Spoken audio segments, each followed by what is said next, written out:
Have you ever thought about how the world might end? Will it burn up in fire, or will it freeze in ice? Today, we are going to look at Robert Frost's famous poem, Fire and Ice, where he explores this idea in just 9 simple but powerful lines. Hi, everyone! Welcome back to Meghalaya Board Prep, your channel for all things poetry and literature. If you love exploring the deep meaning behind classic works, you are in the right place. Don't forget to like, subscribe, and hit the bell icon for more content like this. Here's a quick summary of Fire and Ice. The poet talks about 2 possible ways the world could end, fire or ice. Fire stands for desire, greed, and passion, strong emotions that can destroy everything. Ice, on the other hand, stands for hatred, indifference, and coldness, feelings that can break relationships and ruin lives. At first, Frost agrees that fire means desire could destroy the world, but he also believes that ice, which is hatred, is just as harmful. Both are powerful enough to cause destruction in their own way. The main message of Fire and Ice is that human emotions, whether strong passion or cold indifference, can be dangerous. Frost warns us that both uncontrolled desire, which is fire, and hatred, mean ice, can cause destruction, whether in our personal lives, in society, or even to the whole world. This shows how extreme emotions can lead to serious and lasting damage. Now, let's talk about the powerful symbolism in this poem. Fire symbolizes desire, passion, and greed. It represents emotions that burn intensely and can consume people or societies. Ice symbolizes hatred, indifference, and apathy. It's cold and destructive, representing feelings that freeze relationships and destroy unity. By contrasting these 2 forces, Frost highlights the destructive nature of human extremes. Let's take a look at the literary devices Frost uses to make this poem so impactful. Imagery: Frost uses vivid imagery of fire and ice to create a stark contrast between passion and hatred.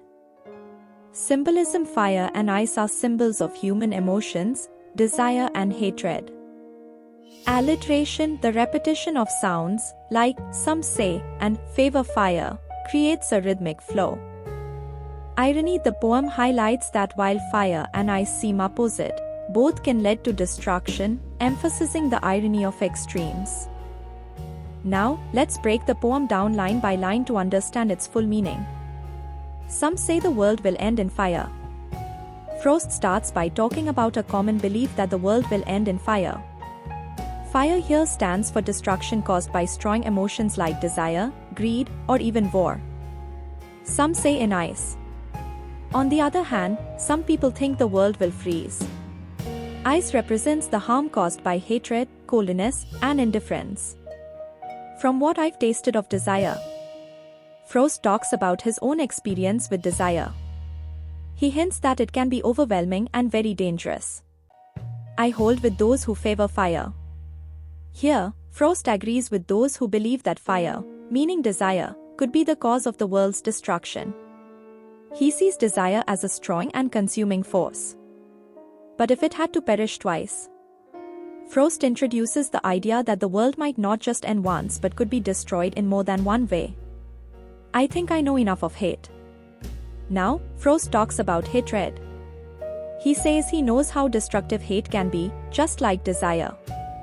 To say that for destruction ice. Frost explains that hatred, symbolized by ice, is just as dangerous and powerful as fire. It can also destroy the world. Is also great. This line points out how strong ice, hatred, really is. Even though it seems calm and quiet, it can still cause great destruction. And would suffice.